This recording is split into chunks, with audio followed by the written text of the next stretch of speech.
moi je me demandais si c'était pas un peu perturbant la première fois qu'on travaille, par exemple, sur un échantillon, un tissu, ou même avec un corps d'une personne. Est-ce que... Oui, oui, j'ai entendu, oui. Oui, tout à fait. Et on est toujours très, très prudent avec les gens pour qui c'est la première fois. Donc mais effectivement, c'est pas anodin, c'est très. Donc tout le monde n'est pas fait pour ça, et ça, il faut le savoir. Hein. Donc, de la même façon que tout le monde ne peut pas faire médecine, parce qu'il y a aussi des gens qui parfois ne supportent pas la vue du sang.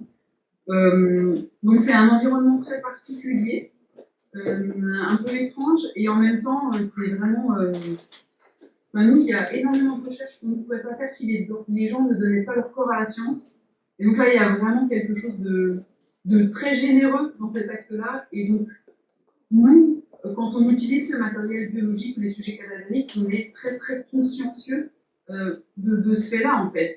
C'est-à-dire qu'il faut, il faut que le protocole soit bien ficelé, qu'on fasse les mesures qu'il n'y ait pas de louper, parce que justement, en fait, on ne peut pas se permettre de gaspiller ce don.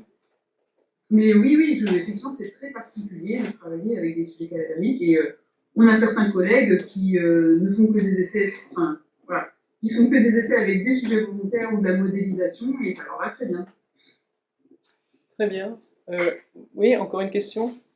Tu veux venir Non, comme tu veux. Mais du coup, si j'ai bien compris, ces expériences sur des sujets cadavériques, c'est vraiment, c'est un choix, c'est qu'on peut ne pas en faire. C'est que. Bien sûr. Et du coup, dans quel cas on choisit ou pas, je sais pas comment expliquer ce que je veux dire. En fait, ça c'est la grande chance qu'on a quand on fait de la recherche.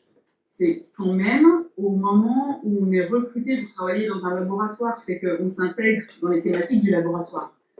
Et évidemment, vos recherches doivent rester dans le cadre des thématiques de ce laboratoire, mais après, vous avez une grande liberté, en fait. Donc, c'est à vous de creuser les thèmes qui vous intéressent, et potentiellement même ensuite de recruter des étudiants, d'autres doctorants ou masters autour de votre thématique. Donc, c'est vrai que quand vous êtes enseignant-chercheur ou chercheur, il y a une grande liberté. Moi, j'ai pas un patron, un chef de projet qui me dit bon maintenant on est sur tel projet, tu dois travailler là-dessus. Alors, on en reparlera peut-être après, mais on est limité parce qu'il faut qu'on trouve des financements pour embaucher des doctorants, etc. Et ces financements, ils sont quand même dirigés pour réussir à les obtenir, mais une fois qu'on réussit à se financer, on peut travailler sur ce qu'on souhaite. Très bien. Alors, Mme Pommier, quel est finalement le sens de votre métier, le sens du métier d'enseignant-chercheur en astrophysique? Ce métier de l'astrophysique, enseignant-chercheuse en astrophysique, c'est comme Mme Dupré l'a expliqué. Hein. On fait pas mal d'enseignement et aussi on fait de la recherche. Mais c'est très intéressant ce métier parce qu'on n'est pas fermé dans une salle. On a beaucoup d'interactions avec les élèves, avec les collègues, donc ça c'est une bonne chose. On peut partager notre savoir avec les élèves et avec les collègues aussi. Si on est une chercheuse pure, 100% comme les chercheuses CNRS, on est toujours un petit peu bloqué avec notre communauté de chercheuses autour de nous. Et on ne peut pas avoir beaucoup de possibilités d'interaction avec les collégiens, les lycéens et les élèves au niveau de l'université. Donc moi, j'ai une chance d'avoir cette possibilité. Mais c'est pas juste, on n'est pas juste limité avec l'enseignement et la recherche. On est aussi appliqué beaucoup avec organiser les écoles, les ateliers, les conférences nationales, internationales. Donc, il y a beaucoup d'autres activités qu'on peut faire. Et parce que aussi on est associé avec la université, ça nous permet de aussi participer au niveau, en fait, de la bourse qui est donnée par la Council de Europe de recherche. Et on peut participer comme les jurys dans ça. Donc, ça veut dire qu'on peut faire une évaluation de le projet pour la demande de la bourse par par les différents pays, en fait. Donc, je reçois pas mal de projets comme ça et je fais la jury, je regarde la qualité de la recherche qui est proposée, le gender balance qui est proposé, et les sujets qui est proposé. Donc, il y a beaucoup de choses à faire. C'est pas juste enseignement, c'est pas juste recherche, c'est aussi supervision de la thèse, évaluation, examen, organiser les concours. Donc, il y a beaucoup de possibilités à faire. C'est pour ça que ce métier est très intéressant, parce qu'on n'est pas bloqué juste avec un type de travail monotone. Très bien. Est-ce que vous avez des questions? Oui. Mais pendant les recherches, vous faites plus de l'astronomie ou de la physique? Donc, par la recherche, je fais plus d'astronomie. En fait, mon spécialisation, c'est mise en service de mes télescopes radio. Donc, on construit pas mal de télescopes chaque année. Il y a des idées qui sortent de construire les télescopes optiques, radio, infrarouge. Et mon domaine de recherche, c'est plus en radioastronomie. Donc, on est en train de construire, par exemple, en ce moment, on met télescope radio et c'est une collaboration de moitié de les pays du monde. Donc, c'est un très bon projet, très cher aussi. Donc, pas mal de collaborations internationales, ça nous donne la possibilité de voir ça. Donc, qu'est-ce que je fais dans ce projet? Je mise en service les télescopes. Donc, c'est ça mon expertise. Donc, en fait, c'est de faire la calibration de les télescopes, l'installation, voir si ça marche bien, si on peut voir les sources célestes qui sont très connues, qui sont très brillantes, avec ces télescopes qu'on image première fois. Et après, développement de les outils pour analyser les données et faire les images, faire la spectroscopie. Et une fois que tout est bien, tout est correct, et la calibration est correcte, et on recevra les images correctes, on peut après livrer ce télescope pour la communauté scientifique pour faire les observations. Donc, ça, c'est un moitié de partie de mon activité de recherche, et moitié de mon recherche, c'est sur vraiment observer les très grands objets dans l'univers qui s'appellent les amas de galaxies. Amas de galaxies sont les galaxies, un millier de galaxies ensemble, en fait. Et ils sont une taille de, on peut dire, 10 puissance 19 km. Donc, c'est vraiment les grandes structures de l'univers. Et on fait une image de ça avec les données radio. Et dans cette structure, on voit beaucoup de petites galaxies qui sont faites à la merger, la collision. Donc, c'est un environnement qui est très puissant, qui est très relevant et très extrême. Donc, dans cette situation où il y a beaucoup de collisions, beaucoup de turbulences, il y a beaucoup d'interactions de les galaxies avec les autres galaxies. Donc, on peut voir cette interaction, on peut voir comment le gaz chaud qui est crié et comment il y a le choc qui propage dans les turbulences, comme ça. Et on fait les images de ça en radio. Et après, on peut parler de formation de grandes structures dans l'univers. Et comment ces structures sont formées et comment ça évolue avec le temps.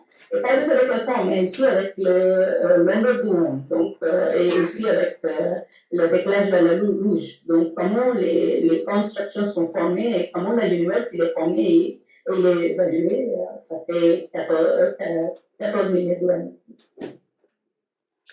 Très bien. Est-ce que vous avez des questions? Oui.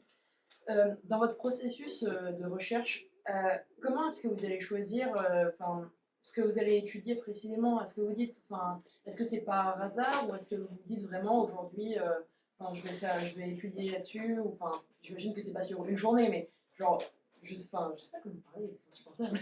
Qu'est-ce que tu veux dire par là? En gros, comment choisit-on le sujet de recherche? Oui, on va dire ça. Okay. C'est simplifié. Okay. Donc, ça dépend sur votre intérêt, déjà. Dans quel domaine, si vous aimez bien les planètes, si vous aimez bien le soleil, si vous aimez bien fabriquer les roquettes, par exemple. Donc, fabriquer les télescopes. Donc, déjà, si vous aimez bien de faire les modeling, donc c'est vraiment simulation et beaucoup de programming. Donc, la recherche, en fait, on peut diviser en gros en trois types. Soit fabrication de l'instrument, soit vraiment analyse de données, soit faire modeling. Donc, le modèle, la théorie et l'instrument. Il y a trois domaines globalement qui existent. Donc, on peut choisir basé sur tout ce qui m'intéresse et il faut entrer dedans. Et après, si, par exemple, vous voulez être un astronome, hein, et si vous avez un trou noir, vous cherchez quelqu'un qui fait la recherche sur le trou noir. Et quelqu'un qui fait la recherche sur le soleil, vous pouvez aller, vous pouvez faire la recherche avec lui. Après, ça dépend aussi sur le financement. C'est beaucoup de penser sur le financement. Si on a le financement, on peut avoir les étudiants qui peuvent travailler avec nous. S'il n'y a pas de financement, on ne peut pas développer cet axe de recherche et on ne peut pas avoir beaucoup de recherche dans ce domaine et beaucoup de communautés pour proposer dans ce domaine. Donc, ça dépend sur ce point aussi. Très bien. D'autres questions peut-être? Ouais, moi j'avais une question sur le thème aussi de pourquoi cette réunion de visio sur donc les femmes en sciences. Est-ce que vous, dans votre parcours, pour arriver jusque-là, vous avez ressenti à un moment ou à un autre une sorte de pression à ce niveau-là, parce qu'il y a eu quand même beaucoup de négligence sur en tout cas sur le travail des femmes qui a été fait jusqu'à présent en sciences. Est-ce qu'il y a des choses que vous voulez partager peut-être sur votre parcours à ce sujet? Est-ce que tu veux commencer à répondre? Mamta, vas-y. Je peux commencer, mais je pense que c'est pour écouter aussi Sonia, parce qu'elle travaille beaucoup dans le domaine mécanique et ingénierie. Et si vous regardez un petit peu les publications qui viennent du gouvernement de France, hein, l'enseignement supérieur, c'est bien présenté que dans les données qu'il y a moins et moins de filles dans le domaine de mathématiques, sciences de l'ingénieur, sciences physiques et ingénierie. Donc, il y a plus de filles dans le domaine de biologie et médecine, mais moins vraiment dans la mathématique, physique et ingénieur. Donc, bien sûr, s'il y a moins de filles qui entrent dans ce domaine, il y a moins de chercheurs, il y a moins de professeurs, et s'il y a moins de chercheurs et professeurs que vous voyez, et vous êtes moins motivés aussi d'entrer dans ce domaine. Si vous entrez dans une salle où il y a juste les hommes, et dans un laboratoire où il y a juste les hommes, et il n'y a pas de femmes, vous pensez aussi, est-ce que je suis bien ici? Est-ce que c'est ma place ici ou c'est pas ma place ici? Est-ce que je choisis mon domaine ou c'est pas vraiment mon domaine? Donc, vous êtes toujours entre vous qui questionnez ça. Mais plus que ça, historiquement, et partout dans le monde, en fait, les femmes, elles sont sous-représentées et elles sont bien s'adresser dans le domaine de recherche fondamentale comme physique, mathématiques, ingénierie et technologie. Parce que cette domaine, il est plus dominé par les hommes que par les femmes, en comparaison que les femmes. Donc, oui, moi, j'ai bien senti aussi dans mon parcours de recherche jusqu'à maintenant, et je pense Sonia aussi, mais elle va parler de sa expérience, mais parce qu'on est associé avec l'université et parce que vous allez nous contacter par cette société de femmes chercheuses qu'on a créée à l'université, la raison c'était exactement ça, de adresser le problème comme ça et de surmonter les pourcentages de filles dans ce domaine et de parler des problèmes, de discuter les problèmes et d'encourager les filles d'entrer dans ce domaine parce que s'il y a moins de filles qui entrent dans ce domaine, il y a moins de femmes chercheuses, moins de professeurs et moins de personnes pour vous présenter ce domaine au niveau de l'enseignement supérieur, qu'ils sont femmes. Donc, on a besoin de rôle modèle femmes. Et c'est pour ça qu'on est ici aujourd'hui, discuter avec vous et de partager cette science avec vous. Mais je laisse Sonia pour continuer. Oui. Moi, je dirais que pendant mes études, j'ai pas senti de problème. Au contraire, en classe prépa, en école d'ingénieur, comme en fait on n'est pas très nombreuses, finalement ça se passe bien parce qu'en fait tout le monde est très content qu'il y ait quand même un peu de mixité. Donc on est presque un petit peu favorisé, enfin on a une position qui est pas problématique. Et moi j'avoue que par contre, là je l'ai ressenti effectivement une fois arrivé par exemple en stage. Alors, j'ai fait un stage, par exemple, chez un équipementier automobile. Et là, je vais vous donner des exemples très factuels, quoi, mais dans les bureaux de certains cadres, il y avait effectivement des posters de voitures rouges avec des femmes nues dessus. Et à partir de là, on est dans un univers où, du coup, ça commence à être très compliqué d'être entendu en tant que femme. Effectivement, moi, mes amies féminines qui étaient ingénieures, il n'y a pas eu trop de problèmes au moment de l'embauche. Mais plus tard, quand elles sont arrivées vers 30 ans, quand elles voulaient changer de travail et qu'elles n'avaient pas encore d'enfants, là, il y avait aussi un vrai frein. Où en fait les entreprises ne voulaient pas les embaucher parce qu'ils se disaient qu'elles allaient partir en congé maternité prochainement. Donc là, il y a des freins qui arrivent en fait parce que la société est comme elle est, quoi, mais vous la connaissez.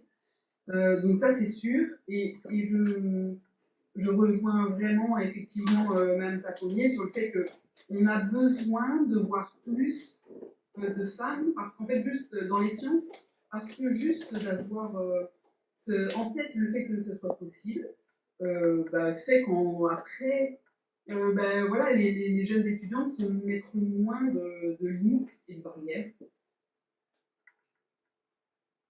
D'accord. Donc finalement, en somme, vous avez ressenti finalement une grande différence entre les filles et les garçons en sciences? Moi, je dirais pas pendant mes études, mais après, dans le monde du travail, oui. Et je pense que dans la recherche publique, c'est un petit peu minimisé parce qu'on a des grilles de salaire. C'est un peu minimisé par rapport au privé, mais oui. En fait, malheureusement, souvent c'est de l'autocensure. C'est-à-dire que les femmes postulent moins aux postes de prof, qui sont les postes les plus élevés. Et donc, pour vous donner des exemples de chiffres, quand on est enseignant-chercheur en mécanique, oui, il y a un peu moins de femmes. Mettons qu'on soit à 40%. Okay, mais quand on regarde le pourcentage de profs, donc ça, c'est ceux qui sont arrivés au dernier échelon, le mieux payé, et bien soudainement, il y a plus de 15% de femmes. D'accord ? Donc, oui, malheureusement, ça arrive encore là maintenant. C'est compliqué. C'est probablement parce que les femmes postulent moins. Donc, il y a de l'autocensure. C'est pas juste que il y a une sélection qui est biaisée. Il y a plein de choses qui jouent. Mais oui, malheureusement, voilà. Ouais, c'est pas facile. D'accord. Et pensez-vous que cette inégalité entre les filles et les garçons commence tôt finalement, parce que vous dites que dans vos études vous n'avez pas tellement ressenti cette différence, mais que c'est venu après. Mais pensez-vous que déjà à notre âge, alors peut-être que oui, mais à l'âge avant les études, est-ce que vous pensez qu'il y a déjà une sorte de différence, une préférence des garçons pour aller en sciences et pas des filles? Ouais. Est-ce que tu veux commencer à répondre maintenant? Je pense, en fait, les filles et les garçons, ils sont également intéressés en sciences. Le problème, c'est la société. Et la société, ils mettent les garçons plus, ils forcent les garçons plus pour occuper cette matière. Et ils ne mettent pas cette influence sur les filles. Même elles sont intéressées, même elles sont très bien dans la classe, et elles arrivent très bien. Parce que quand je suis en face de les élèves, les garçons et les filles, il y a les deux qui n'ont pas également son motivation de résoudre les problèmes, de venir sur la tableau et faire les équations. Donc, cet intérêt, je vois bien dans les deux. Mais c'est la société qui influence les filles pour faire certains types de métiers et les garçons certains types de métiers. Donc, ça aussi, ça joue un petit peu. Et je pense qu'il faudrait peut-être plus égal vers ça. Et donc, ça va aider. Et après, aussi, il faut faire les sciences un petit peu comme ça pour créer l'awareness de cette situation. Parce qu'il y a pas mal de statistiques qui existent, il y a pas mal de bourses qui sont en ce moment-là pour mettre cette égalité. Mais il n'y a pas beaucoup d'efforts, comme Sonia l'a dit. Les femmes, elles postulent moins. Mais les femmes, elles postulent moins en domaine de l'astronomie, par exemple, qui est dominé plus par les hommes que les femmes. Il y a un bon pourcentage de femmes au niveau mondial et au niveau France aussi, c'est la même. Bon pourcentage de femmes et 80% de hommes. Donc, ça, c'est au niveau maître de conférence. Donc, après, si vous allez vers le niveau du professeur, il y a un pourcentage de femmes et 90% de hommes. Donc, cette différence, elle est vraiment énorme. Et ça, c'est quelque chose qui est choquant. Et on manque les rôles modèles, il n'y a pas. Donc, après, les filles, elles pensent aussi, est-ce que c'est un métier pour moi, ou pas, comme je dis avant. Donc, et c'est pas cette situation, on ne voit pas au niveau du lycée, par exemple.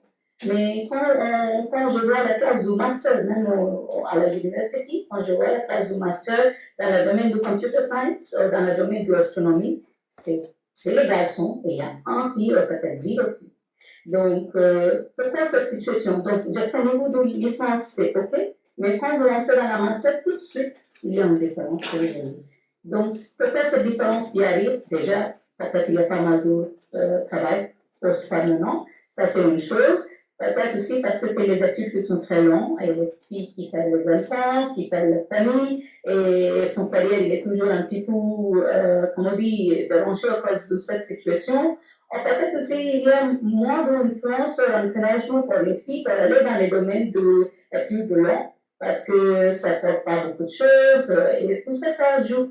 Tout ça, ça joue. Donc, il faut qu'on enlève toute cette barrière, parce que une société, je pense, qui est bien et équitable, c'est une société où les femmes sont également éduquées comme les hommes. Et une femme éduquée aussi, elle met cette ambiance d'éducation dans la famille et dans la société. Donc, c'est important d'éduquer les filles et les femmes au niveau supérieur et pas juste laisser encourager les filles d'aller faire la licence et arrêter après la licence et faire les petits métiers et après le travail et la famille. Il faut qu'on participe et on fait les choses ensemble, les filles et les garçons, les hommes, les femmes, ils partagent le travail à la maison et aussi dans son domaine de carrière. Donc, voilà. D'accord. Est-ce que vous avez des questions? Ah oui, ou Madame Dupré, qu'en pensez-vous? Je rejoins tout à fait cette analyse. Je pense que vraiment l'impact de la société est très très fort. Et alors il arrive des candidats très très petits en fait. Et donc on a vu dans beaucoup d'études qu'en fait, par exemple les filles en terminale en fait avaient souvent des résultats supérieurs aux garçons en maths, mais finalement sur les poursuites ensuite c'est quand même plus les garçons qui poursuivent. Donc il y a aussi un manque de confiance dans les filles qui ne se rendent pas forcément compte qu'elles sont capables et qu'il n'y a pas de problème. Et c'est vrai que la société souvent ne va pas les pousser dans ces filières-là. Typiquement en génie mécanique et productique où il y a un peu d'usinage, de fabrication, où on est en bleu de travail. Quand je vous dis quelqu'un est en train d'usiner du métal en bleu de travail, vous imaginez tout de suite un homme, pas une femme. Et alors du coup ça n'aide pas. Et puis on va se tromper, c'est-à-dire qu'on va imaginer qu'il faut de la force, alors qu'en fait, peut-être que pour faire du soudage, finalement il faut de la minutie plus que de la force. Et donc en fait, c'est des compétences que les étudiantes ont aussi, dans tous les cas. Donc là vraiment, et je pense vraiment que quand une jeune fille de 18 ans annonce à quelqu'un tiens, moi je vais aller en génie mécanique et productique, je pense qu'on lui répond ah bon, infirmière ça aurait été bien aussi, non? Et du coup il faut être tellement solide et en fait c'est très dur parce qu'à 18 ans c'est pas tout à fait ce qu'on veut faire, donc ça fait que ça réoriente vers les métiers très classiquement féminins, bon nombre d'élèves féminines. D'accord, ok. Est-ce que vous avez... Oui. Vous avez beaucoup parlé de financement et je voulais savoir si votre condition de femme, simplement, est-ce que vous pensez que ça a une influence sur le financement que vous obtenez pour vos recherches? Dur à dire. Normalement, ce n'est pas biaisé, mais je ne sais pas quoi répondre. J'ai pas bien compris encore la question, tu peux répéter encore? Est-ce que vous pensez que le financement en recherche est biaisé, comme dit Madame Dupré, selon les filles et les garçons? Oui, ok. Pour moi, je pense que c'est déçu dans l'évaluation de le proposeur, donc je leur dis oui, c'est bien biaisé. Et la raison, c'est parce que, en fait, parce qu'il y a, comme je dis, en astronomie, il y a plus des hommes que des femmes. Donc, les astronomes, ils ont plus de temps aussi de faire la publication que les femmes. Donc, entre les astronomes qui sont là. Donc, les femmes qui occupent la famille et les enfants, elles ont moins de temps. Et les hommes qui passent moins de temps dans cette partie, qui participent moins dans la maison. Et donc, les enfants, ils ont plus de temps pour passer, pour faire son recherche et augmenter son niveau de publication. Et quand on fait une évaluation de les proposals, malheureusement, on voit toujours la productivité. Et la productivité, ça maintenant, c'était toujours mesuré avec les nombres de publications. Donc, si vous avez plus et plus de publications, vous êtes les meilleurs, et c'est toujours ça qui compte. Donc, avec cette situation, quand il y a une proposition qui vient vers nous pour demander le financement, avec une personne, un homme qui a centaines de publications et il y a une femme qui a la vingtaine de publications, tout de suite, les gens disent, bon, lui, il est plus bien, il est comme un leader, donc si on donne le financement à lui, il va faire encore de bons résultats. Donc, on toujours attend pour les bons résultats et ça joue. Mais il ne faut pas oublier que les femmes, quand elles travaillent, elles font son travail de métier de chercheur. En plus, elles occupent la maison, en plus, elles occupent les enfants. Donc, elles ont 3-4 tâches de travail simultanément. Et ce n'est pas la même situation pour les hommes. Donc, c'est à cause de ça aussi, son productivité est baissée. Donc, il faut, en ce moment, essayer de pousser cette idée et de demander les bureaux de financement, on sait tout ça, quand vous donnez les bourses et quand vous faites l'évaluation de les demandes de bourse par le candidature, si c'est femme, et si c'est une femme, est-ce qu'elle a pris une congé maternité, est-ce qu'elle a occupé les enfants, on met ce critère aussi dans la demande de bourse. Et avec ça aussi, on donne un petit peu plus de points pour évaluer la candidature d'une femme qui pose pour bourse. Mais oui, il y a une base qui existe. D'accord. Oui, et donc c'est vrai juste pour compléter, en France, par exemple sur les appels à projets nationaux, même européens, maintenant ils prennent en compte le fait qu'on ait eu des enfants ou pas. Par exemple, si c'est un appel à financement dans lequel on peut répondre jusqu'à 10 ans après la thèse, ben, ils vont nous rajouter une année par enfant. Mais en fait, ça reste inégalitaire. Et c'est vrai que si on compare aux États-Unis, au Canada, où en fait ils ont des programmes qui assurent la parité avec des ratios. Et ben en France, on n'a toujours pas mis ça en œuvre. Et c'est vrai qu'à mon sens, on est encore très très en retard de ce point de vue-là. Tu avais une question Du coup, moi, ça s'éloigne un peu du sujet sur l'égalité homme-femme, mais est-ce que vous considérez que dans la recherche, c'est plus au mérite ou c'est plus d'avoir les bons contacts au bon moment pour avoir accès à des financements? Donc, effectivement, il y a des choses qui sont au mérite, et ça, c'est ce que disait Mme Tapomier, c'est ce qu'on considère énormément, c'est nos publications. Donc, ça, c'est les articles qu'on a réussi à faire paraître dans des journaux. Pour pouvoir faire paraître un article, il est relu par des pairs qui l'évaluent, voilà. Donc, on est beaucoup évalué là-dessus. Ça, c'est à double tranchant, parce qu'effectivement, les femmes ont des années où elles travaillent moins. Voilà, et alors après, c'est sûr que dans la recherche, ne serait-ce que pour avoir un peu de poste, il y a toujours ce phénomène de. Il faut que toutes les planètes soient bien alignées, il faut être là au bon moment, il n'y a pas beaucoup de postes. Quand le poste il ouvre, s'il est dans votre thématique de recherche, c'est un coup de chance. Donc il y a une grosse part de chance. Et effectivement, après. Les biais, c'est les biais de sélection quand vous êtes recruté. C'est malheureux, mais moi je me rends compte que même moi j'en ai. C'est-à-dire, quand vous rencontrez un homme, vous vous attendez plus souvent à ce qu'il soit bon en informatique qu'une femme. Et ça, c'est dans votre inconscient. Et donc là, c'est vrai que quand on candidate sur des postes, sur des financements, il faut qu'on lutte contre beaucoup de choses. Que les jurys ont inconsciemment dans leur esprit. D'accord. Madame Pommier, est-ce que vous voudriez ajouter quelque chose par rapport Je pense que je suis d'accord avec Sonia Dupré. Ça, c'est là aussi.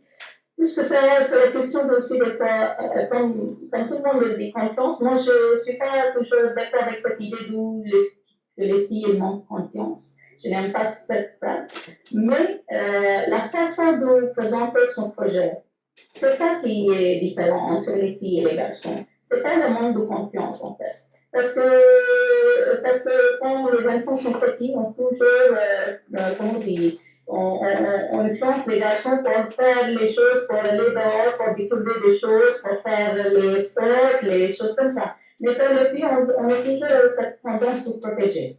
Et de laisser dans une ambiance qui est plus protégée et plus calme, moins turbulente et tout ça. En cause de ça aussi, cette situation que vous mettez votre enfant, il développe aussi dans cette situation. Donc, son façon de présenter les choses sont différentes. Mais ça ne dit pas qu'il manque de confiance. C'est juste une question de différence. Donc, il faut évaluer le travail basé sur la mérite et basé sur les questionnements et le raisonnement. Et pas vraiment sur l'agressivité et sur son confiance de présenter et de parler. Mais ça joue, et ça aussi, on a vu déjà dans pas mal d'entretiens qu'on fait pour le recrutement. Et ça, c'est une chose. Après, des fois aussi, c'est la physique. Vraiment au niveau supérieur, c'est aussi la physique qui compte. Donc, est-ce que c'est une petite dame? Est-ce qu'elle est arrivée de faire les choses comme une professeure? Ou est-ce que c'est un homme qui est très grand avec son physique et il est plus capable de gérer une équipe, par exemple? Et est-ce que les gens dans l'équipe vont écouter lui ou vont écouter elle? Donc, il y a des choses comme ça aussi qui sont là. Donc, ce n'est pas toujours la question du mérite. Il y a mérite, mais il y a autre chose aussi. Donc, comme on a dit, c'est la stéréotype qui existe. Et la stéréotype, ça rend les bias dans l'évaluation. Et la bias, c'est vraiment une situation très mauvaise parce qu'avec la bias, vous avez moins de femmes dans le domaine, dans votre milieu de travail, dans la pure recherche, par exemple. Et parce qu'il y a moins de femmes, aujourd'hui, on entend beaucoup de problèmes de santé mentale dans les universités, dans les institutions de recherche. Et cette santé mentale, c'est vraiment un problème qui existe et c'est parce qu'il y a une imbalance dans les gens, dans les femmes et hommes, au milieu du travail, dans le domaine de recherche. Donc, pour avoir cette bonne ambiance et cette bonne santé mentale, on a besoin d'une balance et pour ça, on est obligé de ne pas garder les stéréotypes et la balance, mais casser les barrières, casser les bases et être plus ouvert et faire l'évaluation pas toujours sur les stéréotypes, mais basée sur la mérite. D'accord. Et, pour finir, alors, mesdames, est-ce que vous auriez un message général à adresser d'abord aux étudiants, puis aux institutions, éventuellement à la société, sur ces questions de femmes, de sciences Peut-être Madame Dupré. Ouais, moi je dirais, alors déjà le message aux institutions, etc., je pense qu'il est effectivement nécessaire de mettre des quotas. Donc, alors c'est la discrimination positive, mais en fait, c'est surtout un rattrapage quoi, du retard qu'on a pris en termes de parité. Donc là, pour moi, ça c'est vraiment quelque chose de nécessaire. Et après, là, le conseil à tous, c'est de choisir quelque chose dans les études que vous aimez. Là, il y a vraiment la notion de plaisir. Et en fait, ça, c'est. Si vous vous faites plaisir, en fait, vous allez pouvoir fournir un travail qui est considérable, en fait, parce que de toute façon, ça va coûter peu d'efforts. Et donc, en fait, pour le coup, c'est important dans les études scientifiques où des fois, il y a beaucoup de travail à réaliser. Et puis, c'est ce qu'on disait tout à l'heure, c'est que c'est tellement aussi une question d'opportunité, être là au bon moment, avec la bonne thématique de recherche. Donc ça, c'est imprévisible. Donc en fait, il ne faut pas avoir trop une vision carriériste du je vais faire ça pour avoir un bon CV, faire ci, faire ça. Faites ce qui vous intéresse et qui vous fait plaisir. Et vraiment, ça, c'est mon conseil, aussi bien du coup pour les filles que pour les garçons. Très bien. Et vous, Madame Dupré ? Oui, je pense moi aussi, je partage les mêmes sentiments. Je leur dis qu'il faut suivre son passion. Si vous êtes passionné de quelque chose et si vous faites, ça vous demande moins de effort et vous faites très bien ce travail.